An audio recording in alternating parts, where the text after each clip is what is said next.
What is your real name? Malcolm X. Is that your legal name? As far as I'm concerned, it's my legal name.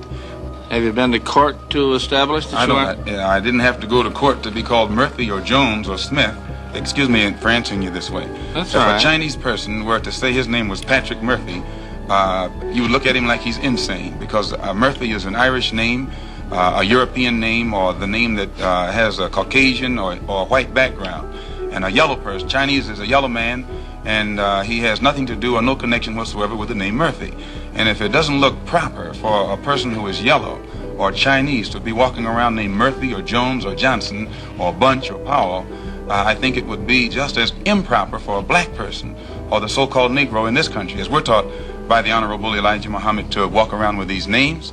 And therefore he teaches us that during slavery, the same slave master who owned us put his last name on us to denote that we were his property. So that when you see a Negro today who's named Johnson, if you go back in his history, you'll find that he was once, his grandfather or one of his forefathers was owned by a white man who was named Johnson. If his name is Bunch, his grandfather was owned by a white man that was named Bunch. Would you mind telling me what your father's last name was? My father didn't know his last name.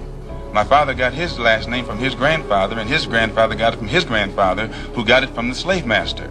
The real names of our people were destroyed during slavery. Was there any line, any point in the genealogy of your family when you did have to use the last name, and if so, what was it? The last name of my forefathers was taken from them when they were brought to America and made slaves. And then the name of the slave master was given, which we refuse. We reject that name today. You mean you won't even tell me what your father's supposed last name was or gifted last name was? I never acknowledge it whatsoever.